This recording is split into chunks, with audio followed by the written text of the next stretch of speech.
right Yeah, now? we were talking about the World Cup a little bit. USA got their backs blown out yesterday. I guess it was pretty hard to watch disappointing. close to the end, honestly, because we came back from our run and I was like kind of tuning in real quick as I was editing video, and it was like 2-0. It was 3-1, and then it was 4-1, and it was like, damn, there's just no. I mean, I don't know what it is. Why are Americans so terrible at soccer? Well, I mean, I guess there's we're not very terrible. many. Yeah, we made it to the elimination round. well, they had a bad game. That's what they said. The announcer was saying they picked a bad time to have their worst game. Yeah, exactly. And so there was a bit of an ongoing debate at the gym. A couple of the coaches were going back and forth, and they were trying to say that, like, in men's soccer, like, basically the guys are sissies. Like, they're constantly going down, crying. I did like, notice injuries. a lot of that, like and someone who over even dramatic. Like, but the person that was defending, Coach Brandon, that was defending, he said that the soccer athletes are no worse than football. Oh, no. And I was like, come on. That's bullshit. I mean, no one brought up hockey. Football players are tough. Basketball players, like you look at the MVP of the league, he's a huge sissy. The flops. And I think LeBron. I think of like Anthony Davis. Yeah, I don't even. It's like bends a finger, he's out for the season. Yeah, dude. It's like I think soccer players are just overly dramatic. Yeah. Like I seen some calls that were like, okay, he scuffed the side of his face, but like to lay on the ground, holding your face and rolling around like you're on fire. Yeah. Like, bro, it's not that serious. I don't know much about soccer. It's fun to watch this like World Cup stuff. I'm happy to hear all the people from around the world that have really good things to say about the hospitality that they've been getting. But while being in America, that's actually been really refreshing, honestly. The people that are not from here see all this terrible shit in the news about America, and then they come here and they're like, "This is the most amazing place I've ever been." Yeah, like the camaraderie, the team spirit, you know what I mean? Just like the small town feel, some of these hole in the wall bars. Yeah, what's the word? Is it like assimilate when you come and like blend into the culture? Is that the correct word? Yeah. I don't know. So that's the big thing, right? The goal is to like we want America to be like a melting pot but you have to come in and kind of merge embrace the culture and merge in with us. I wouldn't go to another country and be like, this is how I'm going to do things. This is how I'm going to dress, and this is where I'm going to. You know what I mean? It's I'm going to embrace your culture. If I choose to move to you, right, I'm going to embrace your culture a little bit more, right? Like, but I still want aspects of your culture too. Like that's one of the things I miss. Where the good food comes from. That's what. Just gonna say. That's one of the things I miss about Michigan was like I feel like that people don't realize Italians, Michigan Albanians. has a massive Spanish population in Pontiac. Obviously, Dearborn is huge. With a Muslim population. Also, you have Polish. I mean, you just have everything in Michigan. I swear, we have the best food. You want kielbasa. You want pierogies. You want Mediterranean food. It's like bring all of that stuff, but certainly. Like blend, merge, like let's celebrate you, let's celebrate us, let's all have a good time. Don't be like, hey, it's my way or the highway. And it's like, dude, I built the highway. This is my highway. Don't come in here barking away. You do things and like, bro, I don't care. Like, target on my back. I'm cool with anybody who's cool. Yeah. I don't care what color you are. I don't care where you're from. If you're cool, I'm cool. If you wear deodorant to the gym, I respect you, right? If you don't and you're working out in a group fitness setting and you're not wearing deodorant, it's like, bro, oh boy, I don't give a shit what your culture is. Yeah. This is one of those things I'm asking you to just embrace our culture, which is like, don't smell like shit when you're working out in a group setting. I'm sorry for whoever needs to hear that. But. No comment. Speaking of America being great, did you have a good 4th of July? I did. The kids made it fun. We did the golf cart thing and watched the fireworks. We didn't light off any fireworks. The kids are 3. They don't really. Well, if you got to also risk burning everything in Texas because it's so hot and dry here. Yeah. One firework, you could be done. Yeah, we came out hot, the matching outfits and the red, white, and blue and all this stuff. And then, the kids, they last about 30 minutes, and then you can't feed them and you can't keep them entertained, and they just are really hot. And so. Yep. It fell short, but we went swimming at your house for the day. That was cool. We did go down to South Lake and at Engel Volkers. Saw Roxanne Taylor. She had a nice little kickoff. Fajitas and Roxanne. She's like the queen of South Lake. Yes. What a great contact. She needs to write a book. Oh my God, yes. Honestly, I think that would be because her story is pretty incredible. I was captivated. I really was. And she remembers so much detail. I know. We're talking 50 years ago. And she's almost 80 years old. She's 79 years old. She's almost 80 years old. And this woman is shucking and jiving, running around, running a business, driving everywhere, doing all kinds of things. I asked her, I'm like, how do you have so much energy? I mean, because it is truly amazing. I can't tell you how many 80-year-olds that I know that are fully functioning, working, career-driven. Like, I don't know. Is that even a thing? Like, this woman is a force. But is that maybe what keeps you young? You know, I keeps do you sharp think, between the I ears? do think, honestly. It's like when it's like with anything, you start to rust. You know, your systems get out of date. Somebody I saw the other day compared the human body, some new company that's on the brink of figuring out how to age us backwards or whatever, compared the human body not to a machine like where we get rusty when we stop moving, but more like if we don't continuously update our software. We're more like a computer where if you don't update your software, then you start to get laggy and like, you know what I mean? It was a very interesting little talk I heard the other day. I mean, movement is medicine, right? 100%. So you just got to keep going. And using your brain, like critical thinking. Like, it's insane to me that I cannot remember a single thing. I have a weird memory where I cannot remember a million things, but then I remember the most random things when it comes to like the business or like things we have to do to make money or dot the E's and like I remember random stuff, but I do not remember details to stories that happened 5 years ago, 1 year ago, 10 years ago, let alone 20 years ago. I mean, you tell me things like fuzzy as hell. I'm like, yeah, I kind of remember that. But like, this woman remembered what she was driving, what was happening that weekend. Right. I mean, it was insane to me to see how sharp she was and just how much of a straight up, I don't even want to say bulldog because she's such a kind person. I just think she's one of those people that you get into her presence, you know, you get to talking to her and you can't help, like we said, captivated. Like I was kind of sitting there and like I'm like going down. I could listen to the story all day long. Yeah, like I could listen to your whole life story over and over Yeah. in all these details. It's just like, it's so impressive that the story alone. Well, she's been at it she's been down here in South Lake for 30 years. Yeah, right. 30 and she was here before it was anything. Yep. Talk about like the gold rush, right? I mean, South Lake before it was South Lake. Yeah, I mean, she's knocked it out of the park, dude. And South Lake is such an area where, I think we've touched on this before, like if you're a good old boy or a good old girl, like the city's going to take care of you. Like, oh, that's Roxanne. She's been doing it for 30 years. Yeah, I mean, if you've been around the block, I mean, if you're just a person coming out of nowhere and living in South Lake, it takes it takes a couple of years to kind of get worked into the mix. It's a very very small town. I know. So in touching on movement being medicine, we shot some content yesterday. Yeah, you know, we ran some 40-yard dashes to see our time. We did some track running, and we got this new drone that follows you, and so we were kind of testing some stuff out. I felt like I was in the military. You were yelling at me, "Run, stop, go, stop." Because I'm the director, right? Like I'm like, dog, I need some water, dude. It's 100 degrees out here. The humidity is intense. You know, people think this content thing is just like, oh, I just got all this free time. And bro, the content thing is a grind. Yeah, 100%. I was working until 9 o'clock at night last night, editing videos and like just pulling clips together that we could use for shorts. And I mean, the thing is you can hire fucking Joe Blow to do this stuff, but like when you're like me, like I have a director's eye, I have an eye for what I want to be on camera, I have an eye for when I want things to shift. You can't really count on anybody to put out content like you really genuinely want it. So it's one of those things where it's like any content creator, no matter what the size of the team you have behind the camera, a lot of them have a strong hand in what's being produced and how it's being produced, right? Like the dumbest shots from yesterday where the thing was like circling me, that was probably the greatest shot of the whole day. With the sun and it went behind my back and then we were just tinkering with it. It wasn't even something that we even thought. We were trying to figure it out. Yeah, it's like... The content thing is just... It's a grind. I mean, you need to have really all the successful, or at least all the people that we look to for advice. I mean, they're posting every day. I know. Sometimes multiple times a day. And I don't. And sometimes you just like, man, what?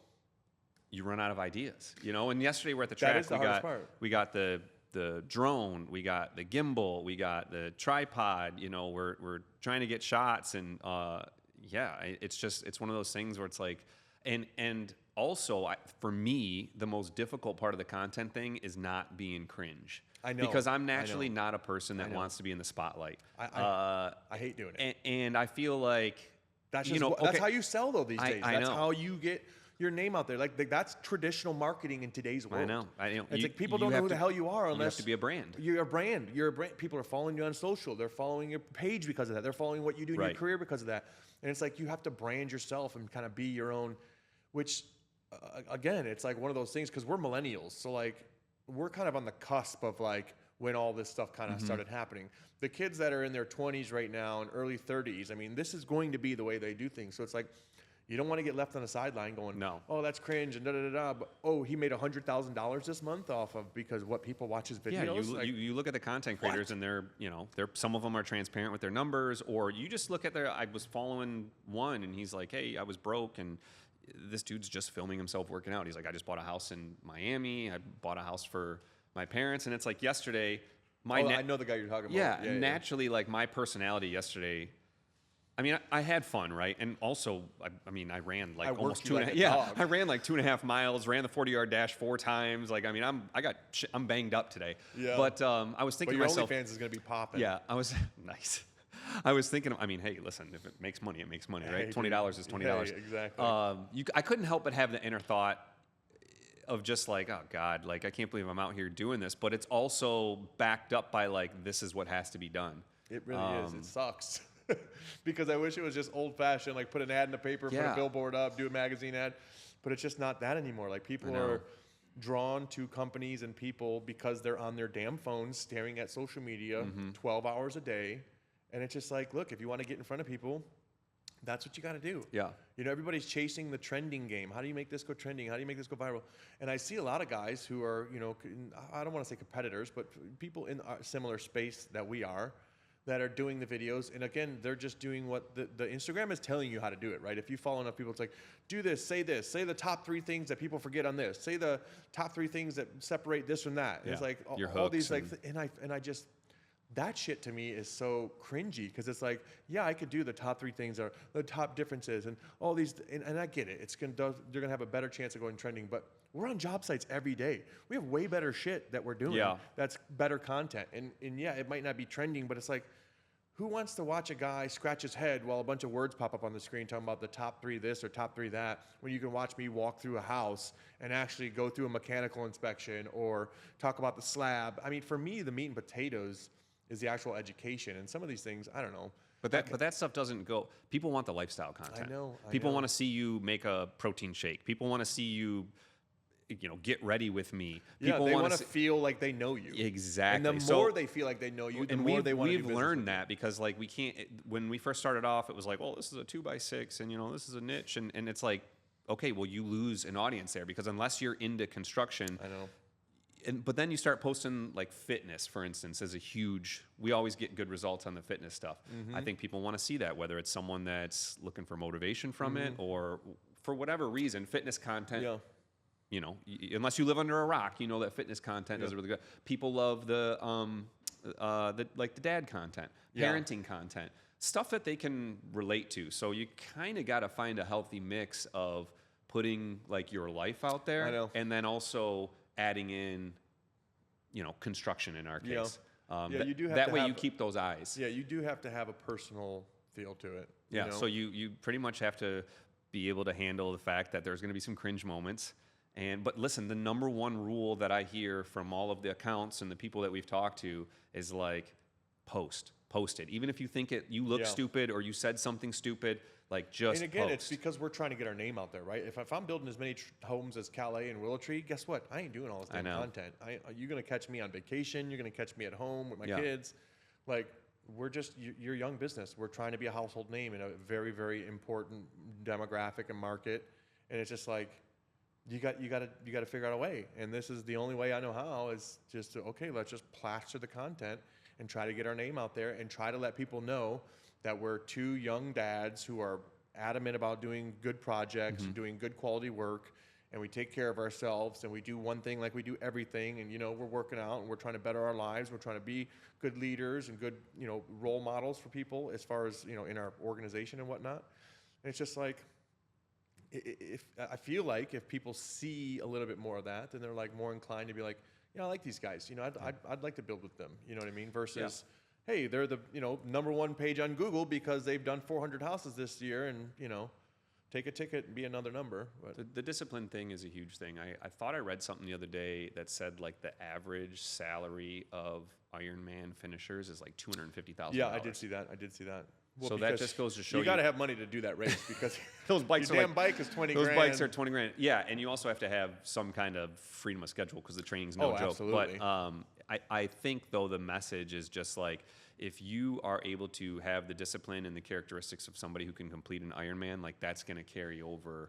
You know, 100%. you're probably a CEO or you're probably in some high level role because You're you definitely just not a slacker. you just I mean, have you put that. your body through hell, Yeah. absolutely, and mind, body, everything. You just have through that hell foundation. to compete in something you don't have to do. 100%. You know, that definitely transitions. Speaking of content, I brought these out. So my favorite content thing Yeah, let's talk about it. is these Meta glasses. Let's get So- a sponsorship from yeah, Meta right, yeah. or Oakley, please. I will warn you, if you're going to order these things, just go with the sunglasses. Yeah. I got the black framed Ray-Bans or whatever and the transition lenses, and I look like a drag queen. I'm going to look for that photo so I can add it to this content because you No. look so lame. I And I'm put- not going to lie. I ordered the Ray-Bans. Yeah. And I sent them back. And I 'Cause you did look- transition lens.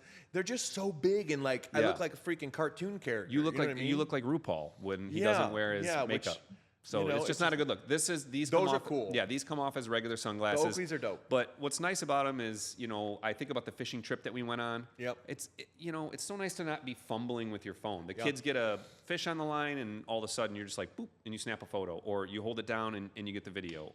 It translates if Yeah. people are talking Oh my gosh. Spanish. I didn't want it. The features are insane. Yeah. Like I got on the job site the other day and I set it into translate mode, and I'm like, all right, cool. I can make sure these guys aren't talking smack. You know? See, that's cool. So I could hear what they were saying, and then I mean, geez, it does so much stuff. You can look at something and say, hey, Meta, what am I looking at? Yeah, I And know. That's cool. It'll describe what it is. But I'm a person who.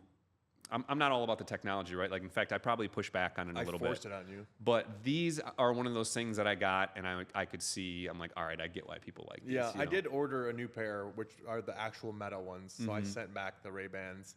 The new Meta ones that Meta just started producing their own glasses.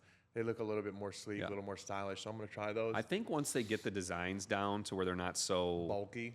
I know. And they will, And obviously. yeah, the technology will improve. When they're fashionable and you can't tell that they're Meta glasses, Yeah. everyone's going to have a pair. Because when they take are the light super away that cool. tells people you're filming them, I mean. Yeah, I mean, again, that does get into like creepy behavior, It and I does. get it, right? It does. But at the same time, like I was in a design meeting the other day, and I was clicking to do a video as we're designing this house, and I didn't want it to seem like I was interrupting. You know what I mean? It's like I want to be discreet about it, but not in like a weird way. Just want, it's Yeah. nice to just start recording and record some cool stuff. Just your POV content. Did I ever post that video, the POV of the design meeting? Because if not, that's No. good content. I think you just shared it with the group chat. I'm doing so much content that it's like I'm stuff slipping through the cracks. Yeah, we You're have a sending me huge file great from drone videos, and yeah, it's a lot to keep up with. You So- know, even with help, it's a lot. Speaking of keeping up on stuff, just kind of what's going on in the business right now. Concrete. So last Friday we did a foundation. Yep. That was pretty Poured a cool. slab. Got some drone shots of that. Did I make a video of that too? Like the 5,500 square. I did a voiceover or Yeah. whatever, trying to just Yep. talk about the breaking down the price. price so we can post that and everyone can be like, you pay that much for Yeah, concrete yeah. and all Well, that. it was a 5,700 square foot slab with salt finished porches, and that includes garage space and everything. And it had 55 piers and a couple drop beams and some steps, and it was $134,000. Yeah, and thought we'll get demolished on the internet by all the Hey, all listen, the builders. listen, can I go somewhere and find it for $100,000? Sure. Yeah. But then I'm going to have to wipe their ass, show up Yeah. on site, make sure they're doing it right, make sure they're pouring it fast enough, make sure they have enough guys.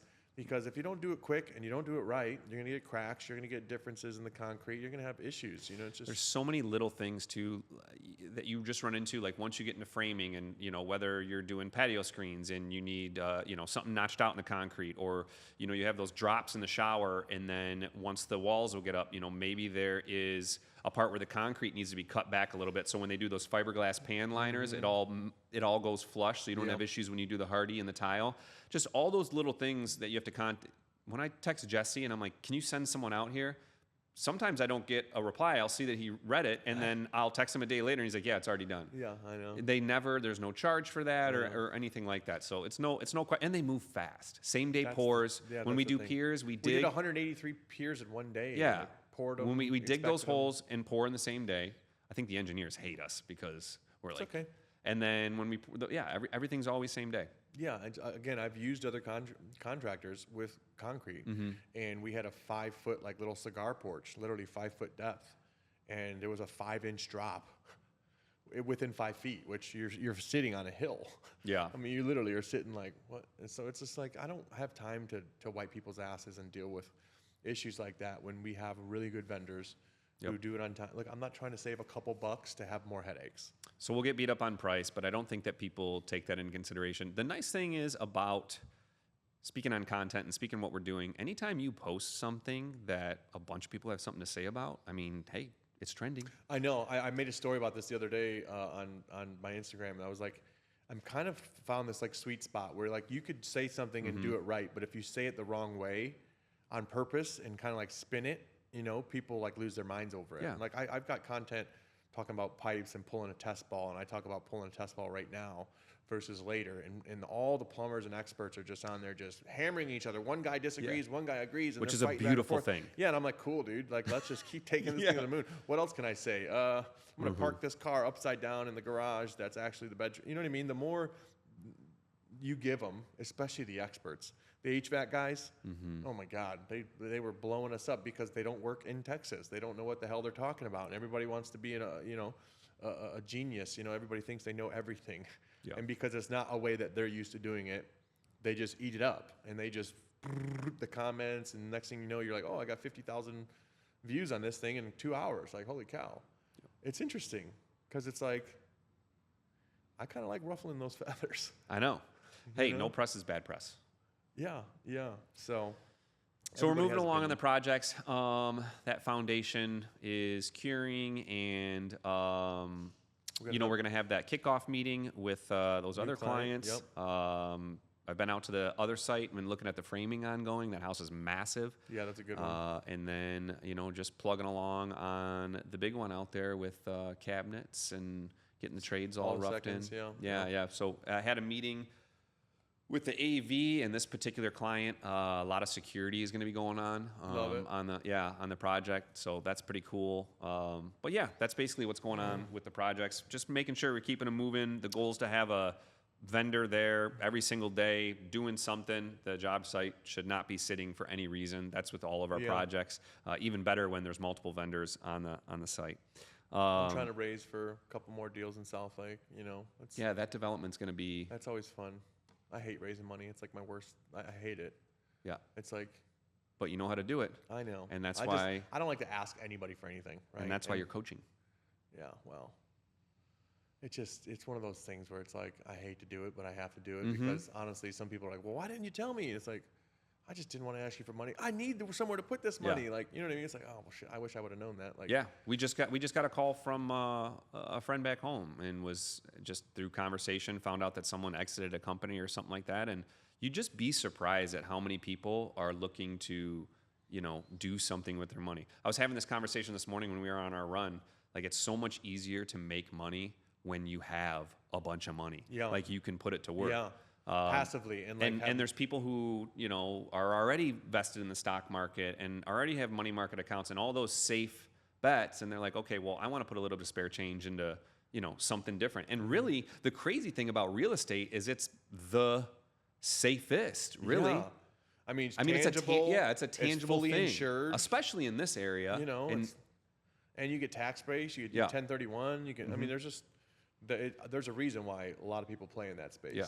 So, and that's probably why we saw a need for the coaching. Yeah. Because it's like we have the roadmap to not only build the house, but we have the roadmap to fund the deal, to underwrite the deal. We have the connections in lending. We have the connections in vendors. But we have more deals than we can shake a stick at. Like I can't. Like Exactly. I'm turning down good they're lots. They're being brought to us all the time. Yeah, and I'm it's turning like, down good lots because it's like, Yeah. I love this neighborhood. I love that it's, you know, Yeah. on the Brazos River or whatever. Like there's so many good deals, and it's like I just don't have the bandwidth I know. to do it. But Yeah. like I could put a student in it. I could listen. If you got some money, I could teach you how to do this. I'll stand over your shoulder. I'll put my foot up your ass every single week. I'll call you every single week, and we'll figure this out. And like we'll visit your site. We'll do whatever we need to do. I'm gonna put my hand up your ass and treat you like a puppet Yeah. to get this deal done. Same way we make money every single day. It's like I want to help other people do that, because why would you not want to turn around? I mean, I turn around deals where you can make $500,000, $600,000, $700,000. I just don't have the capital at the time, or I don't have the bandwidth because I got too many other projects going on. But it's like, why can't I get somebody else on this project and help them take it down and make some money? Well, I think because you excel at like pushing the balls, right? Like you excel at pushing people and following up and moving people forward. I think that the vast majority of people do have that analysis paralysis. We've talked about that before. Yeah. You know, if you think about the whole thing, there is a lot of moving parts to it. But if you follow our step-by-step systems and processes, it's like, don't worry about what's 3 months down the road. Like, just look at what you need right now. Okay, you're in permitting. You need the civil engineer to submit his stuff. Today's Tuesday. Get on that with the civil engineer. Okay, that's done. Now on Wednesday, you know, we're gonna send this to the city or whatever. I think about our call on, on Thursday to, with that guy who has money and is looking to do something. And it's like, that would be a perfect person to get into the coaching program. Ideally, because it's like, I don't need, or I don't want your money. How about let's get you to work in your own deal. Yeah. And we'll coach you through it and see you to the finish line. And who knows what it could turn in for you. Well, I mean, first of all, my time is important to me. It is more important to me than any dollar. And the amount of time that I spend with a student to help them get to the finish line on a deal, it's like every week, every day, you're on my mind. I'm pinging you, I'm pushing you, I'm pushing you and helping you, I'm guiding you, I'm teaching you, all these things for 18 months to get a deal done. And it's like, you're going to turn around and make $300,000-$400,000, probably quit your job and have a whole new career. Exactly. But that's not, you're not willing to invest the chunk of change on the front end to basically have somebody hold your hand and giving you a guarantee that he's going to make sure that you're successful, right? If you don't double the amount of money you spend on the course on your first deal, I'll give you your money back. Like that's a no-brainer. You'll spend like $250,000 to go to college and get a degree for a job that you don't even know if it's available. But when we talk about like this is a proven method, I think the big thing is when we start talking to these people and it's like, hey, listen, I realize the upfront fee seems like a large number, but please take that number and divide it by 12 or 18 months. Yeah. And you quickly realize that it's not a lot of money, especially for having 24/7 access to us. We start a group chat and your questions are immediately answered. Like where else can you get kind of this hard knocks, quick education for that amount of money? In a proven system, in a booming market. And it's not, and again, I'm not trying to knock on anybody else, but it's not like you're getting it from somebody who's not doing it. Like you're not getting it from somebody who's like pretending to do 15 deals. Like we build houses every single day of our lives. Every one of those deals are profitable. Every one of those deals I underwrite. Every one of those deals I price. Every one of those deals you build. Like, we do this every single day, multiple times a day on multiple projects in multiple different cities. Not our students, not, you know what I'm saying? Like, we do this. Yeah. And it's, I'm not going to let you take a risk. If you're saying, I want to buy this lot, I'm in love with this lot, I'm going to say, well, fall out of love, because when you're investing in real estate, there is no emotion tied to that, right? It's black and white. This is a deal. Whether it pencils or not depends on what you want to build there, what the market's allowing, et cetera, et cetera. You can't fall in love with these deals. You got to look at it like this is an investment, right? And I think a lot of people just are so emotionally attached to things, and they feel like, oh, I want to buy a house in this market, but I can't afford to build a house. So do that market later, okay? I can put you in a little market over here. We'll put you in Addison. We'll put you in Plano. Yeah. We'll find you a lot for $300,000-$400,000 that you could turn around and build a $1.2 million house. Like, there's a reason that we target the sweet spot, and we try to push 100%. People into kind of what we know as the sweet spot. I'm not going to sit here and tell you, go build a $500,000 house and you're going to, make a bunch of money, and that's too interest rate dependent. If the interest rates take a shit in 12 months and people can't afford to buy what they, can really genuinely afford because the interest rates are high, that puts you in a bad spot. I don't want clients and students in a bad spot. Like I want to, the more successful the students are, the more successful the coaching program is, and the more fulfilled I am, to be honest. So it's like, I want to make sure that these people are successful. And I feel like sometimes I'm like chasing them down to try to help them elevate their life to another level, which is crazy, because I did that with all my brothers, which is why I've given up. That's part of being a good coach, right? You're letting these, you have to chase these people down. You have to hold them accountable. I mean, even when it comes to just, signing up for the program, it's like, dude, I didn't reach out to you.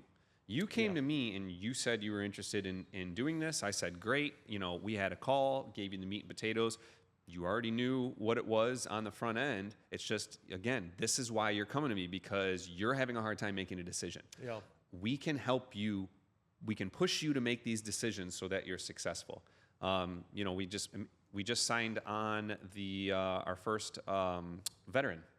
Mm-hmm. So took advantage of our military discount. Yep, veterans discount. So we have a veterans discount. We have a cash discount. Yep. Helps us avoid some processing fees and things like that. But, just another person where it's like, I see what you guys are doing. Let's, I'm ready to do it on my end. So we'll help him get a deal going, find him a lot, get him going, get him on his project. Yeah, I love to, honestly, I really genuinely am so excited to do that kind of stuff, right? Yeah. Like I want to help people do this. I think it's so cool to see somebody's life change because they're an engineer or they're this or they're a doctor or whatever. And it's like, oh, I flipped one house last year and I made more than my salary. Yeah. It's like, dude, it's going to be there's addicting. Nothing more rewarding than that. You know what I mean? Like, I want to be able to help these people do this. And honestly, if I had the coin and access to the capital and somebody gave me this railroad track, you know what I mean? I'd be all over it. Because, I mean, think about, again, I always go back to you, right? You came down here in 24 with zero knowledge in construction. Right. Could barely hold a damn power tool, right? And we coached and and that's all I did was I coached you. I showed you this is the script, this is what we do, this is how we do it. If you got any questions, come to me. If you get stalled out, come to me. And every day I'm going to ask you what's going on, what's stalling you out, what's your next move, who are you planning for, what's ahead of you, like what's the schedule look like? You know what I mean? I'm going to stay on your ass until you're successful. Yep. And in the matter of 2 years that you've been doing this, you built $18 million in real estate and you run all of the construction. And it's like, that is a coachable, teachable thing. And you have a huge hand in all of this now. It's like, I'm raising money, I'm finding deals, I'm trying to do this, that, and the other. You're building these houses from start to finish, dealing with the clients, dealing with the designers, dealing with the budgets, dealing with all these things, and being successful, making substantial amount of money. I don't know how else you would learn to do it. I mean, the only other way is you'd have to go, someone messaged me the other day asking how their son could get into it. I'm like, you got to start at the bottom. You got to go, you got to go be like you got to probably go push a broom and start sweeping out new construction houses, or maybe the next step up would be like a site superintendent where you respond to a project manager. But either way, you're going to have to invest into a full-time job that probably doesn't make enough so you can learn that way. You could go to college. I have no idea what the construction management program teaches you. I'm sure it's great, but I don't know if it's applicable. It's not going to be enough. You could do this, and it's like, hey, this is what we do on a day-to-day basis. This is the schedule of what it looks like. This is what our systems and processes are, and this is what we've done on 10 or 15 homes, and it's worked every single time. Like, which option seems to be the best route to go? There's really only one option. Because let me tell you this. Again, I've been in this construction and real estate thing for over 20 years, right? Swinging a hammer, doing the rentals, going through all the motions, right? Every single different aspect of real estate. And when I tried to do my first custom build in 2016, there's YouTube videos on this. I went, step by step. I was making YouTube videos, trying to figure this thing out. I was transitioning from rentals to custom homes. I got my head knocked off on that deal. We lost our ass on that deal, couldn't sell it, had to rent it. We did cheap windows, we did some cheaping out here and there. It was an absolute disaster, okay? Because I went out there and tried to do it myself and lost money and lost credibility with some investors, and it was not fun, okay? I wasn't able to do what I'm doing now until I went and worked for the top builder in South Lake for damn near 4 years. 4 years, I'm in the meetings every day. I'm building houses. I'm a PM. I'm dealing with clients. I'm dealing with designers. Like, I just fully entrenched myself in the business. Who are the vendors? What's the process? And as I did all that, I documented all that. And you know what I mean? I put it into a game plan so I could go off and do my own business. And now I'm saying, hey, that same game plan that I just went off and did my own business with, built $20-something million worth of real estate in the first 2 years.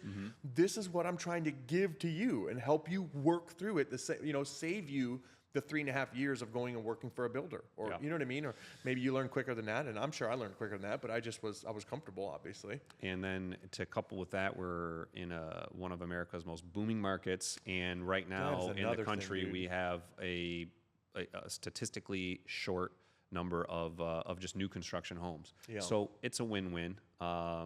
We know it because we live it every single day. Yep. And with anything, I think everyone would always agree that most of your successful businesses just have good systems and processes. And we're willing to share those systems and processes with you and allow you to be successful as well. Yeah. So that's the coaching thing. I mean, it's gaining steam. We're working on the back end stuff, but it's worth its weight in gold. I mean, people are signing up. So I don't even want to. You know what I'm saying? I don't even like to sell it because it's like, I tell people about it. I'm like, if you don't get it, then you're an idiot. Like, you're not the type of person I really want. I don't want to convince people that they should do this. Like, hey, you got an opportunity. If you want, you want me to, It has to be sold because you have to have skin in the game. That's our big thing. Is I'm gonna try to help you. You're gonna try to help them. But it's like if you don't care, then that dissolves the whole thing. So unless you have skin in the game, it's not gonna be important to you. If it's not important to you, it's not important to us. Yeah. I don't want to waste my time. It's exactly, and that's my skin in the game. My time is more valuable than the money. My time is more valuable than anything because my kids are very young. So like being able to have that free time and you know what I mean? Like if I'm giving you my time, a couple hours a week, a couple hours a day, whatever, if I'm visiting your sites and things like that, I'm gonna make sure you're successful. Like it is on me as a pride thing, as like a competitive nature. It's like you're under my wing. We're gonna make this thing go. We're gonna make some money, and I'm gonna change your life. There's no getting around. I'm not sugarcoating that. I'm not selling that. I'm not. You know what I'm saying? Like that's reality. That's what we're gonna do. I mean, this is what we do for a living every day. So cool. I mean, we don't drive fancy, cars and Rolls Royces, and I mean, we're not there, but. We got nice pickup trucks and, cool kids. Yeah. Live in a nice neighborhood and, we're not the overly flashy guys. We're not going to be showing you our watches trying to get you to come sign up for coaching because you can buy diamond necklaces. That's just not how I'm wired. No, I rock a Garmin. It's more. Well, you've got a Rolex. More lifestyle. But you got a Garmin on. I didn't want to flex on people. Yeah. Who's tracking our sleep? More important. So that's really it. Yeah, you got that's anything it. else? What you got? No, I'm tapped out. Busy week. Cabinet designs. Yeah, going? Tomorrow we'll be doing some field measuring on some cabinets and going over that. That other house that is in the beginning stages, I want to go ahead and start getting all the selections on the controversial mock-up. Yeah, the mock-up, yeah. Again, this just allows us or allows the client to see everything because that house is a mixture of stone, brick, board and batten, and it's like, how do you know how this all meshes together? Mind you, again, you have the rendering, but that's not. I know that's not real life, right? You can pivot from there still. And we don't even have the house framed, but again, it's like one of these things where you got to stay ahead of the curve. Like with building, you cannot wait until the next thing is here and then figure it out. You got to be like, okay, we're gonna have to do exterior selections in 2 months. Let's get them up on the mock board and let's make it happen because you just don't waste time. I mean, there's just you got to be way ahead of the ball. Those spec bills move fast, really fast. I mean, everyone knows like our designer who you guys met last episode, Maria. I mean, she's pretty much got, as long as she's within budget, she's got free reign. We trust her, so she's just making decisions on the fly. On me, I'm not waiting on anyone. So that's the best case scenario. You can move forward. We can get those done in. I don't like waiting on anybody, and I definitely don't like anybody waiting on me. Yeah, I'm balls to the wall. There should be no issue getting a project like that done in 9-10 months. Cool. All right, guys. Hope you enjoyed the podcast. Again, we're on YouTube. You can watch the video format there. Check us out on Instagram. DFWCustomHomeBuilder is the home building page, and Dallas Builders Club is the Instagram page for the show. We post all kinds of tips on there. Obviously, clips from the show. Bunch of like walkthrough videos and different things that we're doing. So check us out, and we'll see you next week. Cool.